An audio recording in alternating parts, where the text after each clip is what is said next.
Hello दोस्तों, स्वागत है हमारे YouTube channel certain study material में। और देखिए आज हम बात करेंगे पॉलिटेक्निक थर्ड सेमेस्टर के सब्जेक्ट थर्मल इंजीनियरिंग के। देखिए जो टॉपिक होगा वो क्या होगा, क्लासिफिकेशन ऑफ बॉयलर। ठीक है, और बॉयलर को भी साथ ही साथ यहाँ पर जानेंगे।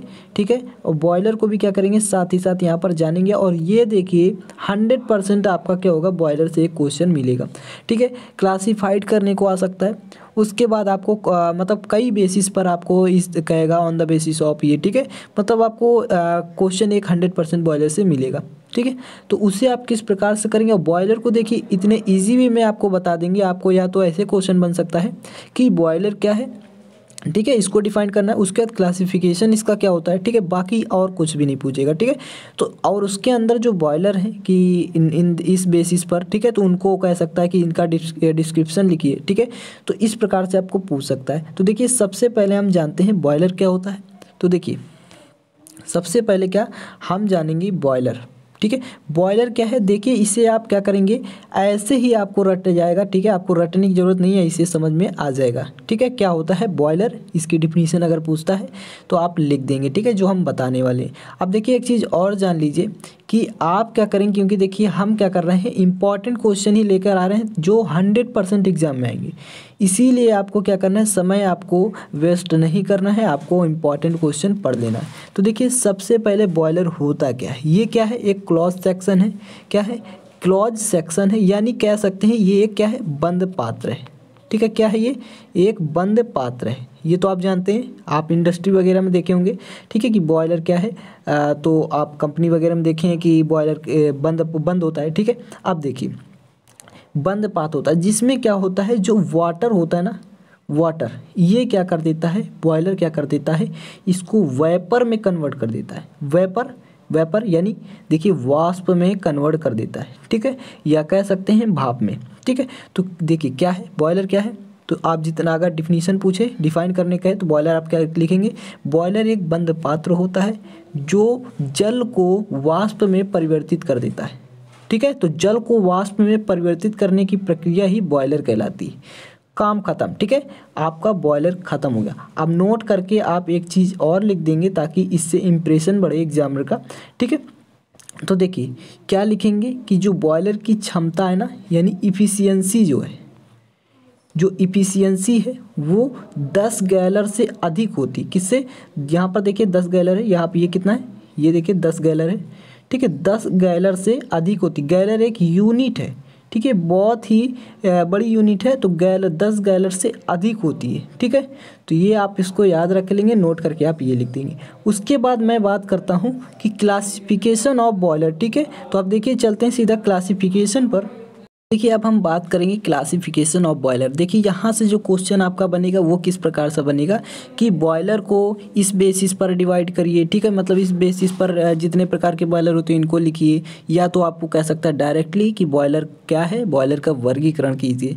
ठीक है, तो आप ये सारा कुछ लिख देंगे जितना हम बताने वाले हैं। बॉयलर आपको बता दिया डिफिनीशन क्या होती है। बॉयलर जो है वो हमारा एक बंद पात्र होता है, क्लोज सेक्शन होता है, जो जल को वाष्प में परिवर्तित कर देता है। ठीक है, जल को वाष्प में परिवर्तित करने की क्रिया क्या कहलाती है, बॉयलर कहलाती है। और इसकी जो इफिशियंसी होती है, जो क्षमता होती है, ये भी हमने बता दिया कि 10 गैलर से अधिक होती है। 10 गैलर से क्या होती है, अधिक होती है। ठीक है, अब आपको यहाँ पर क्लासिफिकेशन करना है।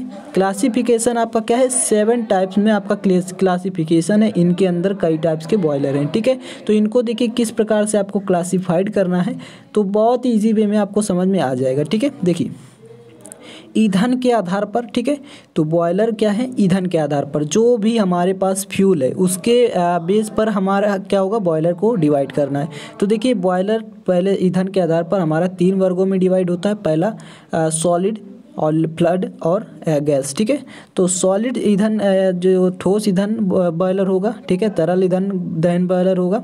और क्योंकि दहन देखिए लगा हुआ है, दहन के बेसिस पर डिवाइड कर रहे हैं। ठीक है, तो on the basis of fuel. ठीक है, तो यहाँ पर आपका दहन लगा रहेगा, दहन बॉयलर, गैसी ईंधन बॉयलर। ठीक है, अब देखिए, अब इसमें एग्जाम्पल आप एक लिख दीजिएगा तो और अट्रैक्शन होगा। ठीक है, कि जो ठोस है वो जैसे एग्जांपल होगा कोयला, कोयला हमारा सॉलिड होता है, ठीक है, और ये हमारा एक लिक्विड है या फ्लड कह सकते हैं, ये हमारा एक गैसीय ईंधन है यानी गैस फ्यूल है, ठीक है। तो इस प्रकार से उदाहरण लिख लेंगे। उसके बाद जो सेकंड आता है, सेकंड देखिए क्या है, on the basis of combustion chamber, ठीक है, यानी जो दहन कक्ष के आधार पर है, दहन कक्ष की जो स्थिति है उसके आधार पर ओनली 2 टाइप्स के होते हैं। तो देखिए इतना आपको ये देखिए यहाँ पर लिखा हुआ है कि अंतः दहन बॉयलर में दहन कक्ष बॉयलर खोल के अंदर उपस्थित होता है, और उदाहरण जैसे लोकोमोटिव हो गया और लंकासार बॉयलर हो गया आदि, ठीक है। तो ये क्या होते हैं, मतलब देखिए पहला हमारा क्या होता है, अंतः दहन, ठीक है। तो अंतः दहन बॉयलर यानी इंटरनली फायर्ड बॉयलर और जो एक्सटर्नली फायर्ड बॉयलर है, ठीक है, बाह्य दहन बॉयलर, 2 प्रकार के बॉयलर हैं, अंतः दहन, बाह्य दहन, क्योंकि दहन कक्ष की स्थिति पे इसको डिवाइड कर रहे हैं, ठीक है। अब देखिए लोकोमोटिव जो होता है ना और जो लंकासार होता है, ये क्या होते हैं, इनका जो कंबसन होता है वो मतलब इंटरनल मतलब अंदर होता है, ठीक है, याद रखेंगे इनका कंबसन अंदर होता है। अब देखिए तो इसमें से आपका देखिए या तो आपका एक क्वेश्चन ये बन जाएगा कि लंकासार बॉयलर क्या होता है, ठीक है, ये आपका बहुत इंपॉर्टेंट है, ठीक है। तो देखिए उसके बाद एक्सटर्नली बॉयलर में क्या एग्जांपल आ जाते हैं, ये खोल के बाहर होता है इसका दहन, ठीक है, दहन कक्ष का जो सक्शन जो कंबसन चैम्बर है ये क्या होता है, इसके अंदर बाहर होता है, ठीक है। अब देखिए इसमें इसके एग्जांपल जैसे स्टर्लिंग बॉयलर हो गया, बैंकॉक बिलकॉक, ठीक है, ये बॉयलर क्या होते हैं, इनका जो दहन होता है वो बॉयलर खोल के बाहर होता है, समझ रहे हैं आप लोग। उसके बाद देखिए अब यहाँ पर हमारा क्या था, देखिए दहन कक्ष की स्थिति के आधार पर, अब बॉयलर अच्छे की स्थिति के आधार पर, ठीक है, इसको आप भूल भी सकते हैं, कोई दिक्कत नहीं है, बॉयलर के अच्छे या बॉयलर अच्छे की स्थिति के आधार पर, मतलब इसको इसलिए हम रिलेट करा रहे हैं ताकि आपको याद हो सके, ठीक है। दहन कक्ष बॉयलर अच्छ, ठीक है। अब देखिए जो बॉयलर अच्छे की स्थिति के आधार पर क्या होते हैं, ये 3 टाइप्स के होते हैं, वर्टिकल, हॉरिजॉन्टल, इंक्लाइंड यानी तिरछा, ठीक है। तो वर्टिकल आप जानते हैं यानी जो हमारा वर्टिकली होगा, हॉरिजॉन्टली इस प्रकार से, इंक्लाइंड यानी तिरछा, ठीक है, इस प्रकार से। तो देखिए जो इनके उदाहरण लिख लीजिएगा, जैसे कॉकरेन बॉयलर हो गया, ये वर्टिकली होता है इनका दहन, ठीक है, और जो हमारा रेल इंजन बॉयलर है और स्टर्लिंग बॉयलर है ये हमारा क्या होता है, ये यहाँ पर देखिए मतलब इंक्लाइंड बॉयलर होता है, ठीक है।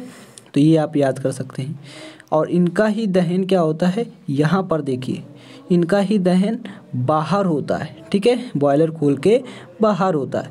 अब उसके बाद हम बात करते हैं बॉयलर में जल एवं देखिए गर्म गैस, जो बॉयलर में जल होगा और जो गर्म गैसें निकल रही होंगी उसके फ्लो के आधार पर, ठीक है, यानी जो बाहर निकल रही, ठीक है, जो प्रवाह हो रहा है जिन गैसों का, तो इनके आधार पर देखिए धूम्र नली बॉयलर है, जिसमें इनको थोड़ा सा आप डिफाइन कर सकते हैं कि क्या लिखेंगे, इस बॉयलर में भट्टी के अंदर की जो गर्म गैसें हैं नलियों के भीतर प्रवाहित होती हैं, ठीक है, जो गर्म गैसें होती हैं नलियों के भीतर प्रवाहित होती हैं तथा भरण जल की इन नलियों से ऊपर प्रवाहित होती हैं, ठीक है। उदाहरण रेल इंजन बॉयलर, लंकासार बॉयलर, जो कि आप ऊपर भी देख चुके हैं, लंकासार बॉयलर जो कि क्या है, इसका दहन बॉयलर खोल के अंदर होता है, यहाँ पर देखिए, ठीक है, बहुत इंपॉर्टेंट है लंकासार बॉयलर, इसको आप अलग से भी इसको लर्न कर लीजिएगा, ठीक है, इसको अलग से क्या कर लेंगे, इसको लर्न कर लेंगे, ये बहुत इंपॉर्टेंट है, ठीक है।